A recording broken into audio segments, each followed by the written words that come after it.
Didmus Barasa. Thank you, Mr. Speaker. From the very onset, I want to say I support this bill.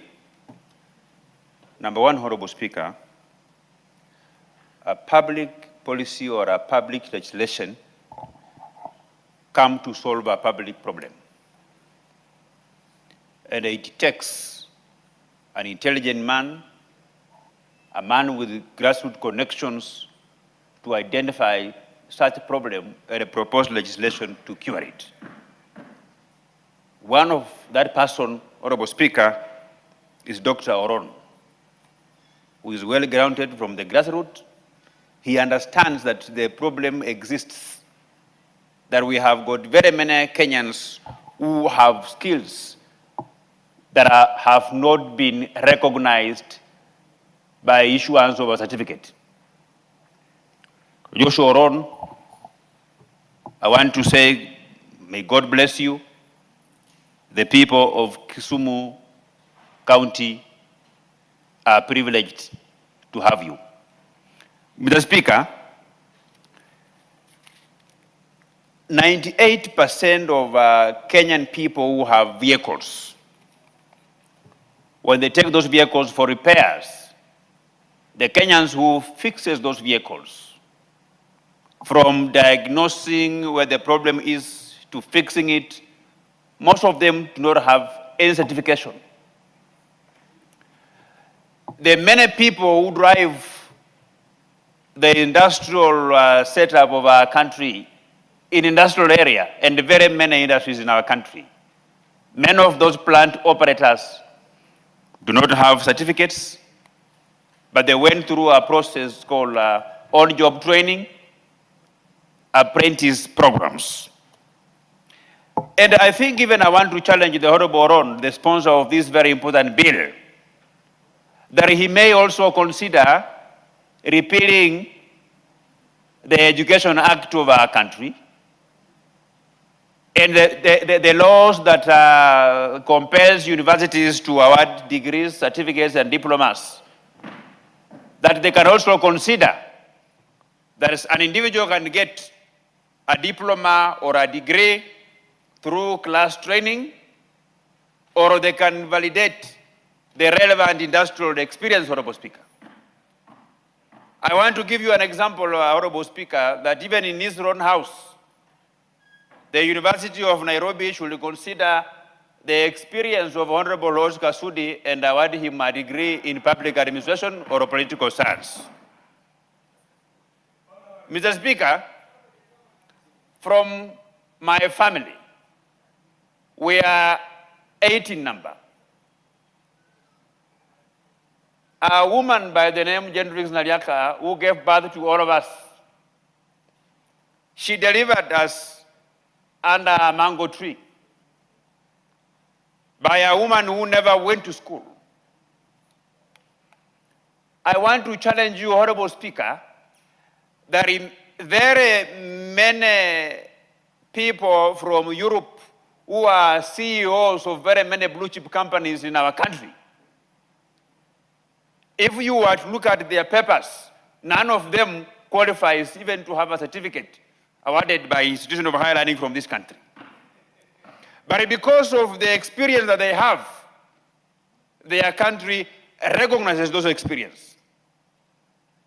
As per my research, Honorable Speaker, I have confirmed that one of the best highways in this country, including Thika Road, that were constructed by Chinese companies, I have confirmed that the people who are so-called engineers on those roads, most of them are Chinese prisoners who don't even have comparable certificates that many of our young people get here, Honorable Speaker. Honorable Speaker, because we have changed our education systems to CBC, that majorly focuses on talents, that majorly focuses on skills, the content, the spirit, and the latter that Honorable Joshua Oron had in bringing this bill before this House is the government of Kenya The Ministry of Education should adopt the same, smell the coffee, and redesign the manner in which professionals and the people are given various levels of certificates, Honorable Speaker. We must also adjust ourselves to this level. It's what we call the triangle of knowledge. The triangle of knowledge for many people who have done, who are experts in quality management systems, it has got two levels, where you have one entry point, the base of the triangle, where somebody can join with a university degree. And at the end of the day, he aims to be at the top of that triangle. The other base of a triangle, Honorable Speaker, is for an individual who joined an industry with no formal training. He is a plant operator, operating one type of machine. After 3 years, he has become the supervisor. After 10 years, he has become the line manager. He is supervising the fresh university graduates and teaching them even better than the lecturers at the university. At the end of the day, the two individuals will find themselves at the apex of the triangle of knowledge. So, the means to stand at the pedestal of the triangle of knowledge is not only dependent on theory that is gotten from an institution of higher learning, Honorable Speaker, but we can also get it through the industry, through on-job training, through doing what you do every time. You know, a plant operator who has operated a machine in an industry for 10 years has an institutional memory of what are the possible causes of this machine developing problems. And in any given time when that machine breaks down, the man understands where the problem is and he fixes it. A fresh university graduate in production engineering might take 2-3 days trying to find out what is the cause of this machine stalling or stopping from working, Honorable Speaker. And I think I dare even say that a country that doesn't recognize skills gotten from doing something every time and only focuses on a certificate is a country that cannot go very far, Honorable Speaker. We live in a country where every day we are told that there are very many Kenyans who are working in offices, both government and private, with fake academic documents.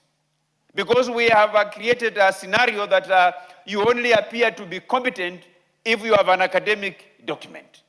One of the reasons, one of the things that as a country we need to do to ensure that we rid this country of fake academic papers is to recognize talents. You know, there is an individual who was operating patients in a hospital for very many years. And the patients, none of the patients that this man was carrying out surgical operations on died, you know. But later on, the guy was found that his documents were fake. You know, we have got very many lawyers who appear before courts. You know, they argue many years, 5 years, 10 years, winning cases, you know, securing freedom for those whose bail terms were very high, you know. But later on, we are told they have fake papers. The law must begin to recognize the skills and talent that these people have, Honorable Speaker. We should even go ahead to say that when you have you have recognized skills and you want to do a diploma, you don't have to go to spend 3 years in the university. They should do a crash program for you. Lastly, Honorable Speaker, we have had, our JSS teachers who have been accusing, who have been saying that because they are university graduates, they cannot be headed by the head of an institution who is a P1. I want to tell them that that headmaster with a P1 has been teaching for more than 20-25 years. In fact, if we were in Europe, those headmasters should be given a master's degree in relevant. Very well, and I think there being no any further interest in this one. Oh yes, Honorable Murigi, I can't see you here. I can see you, but I cannot see you on the script. Proceed, Honorable Murigi, to make your contributions. Thank you, Mr. Speaker. And Mr. Speaker, I rise to support this bill brought by my good friend Oron. Mr. Speaker, the informal sector has taken a very quite long decade without being recognized of their expertise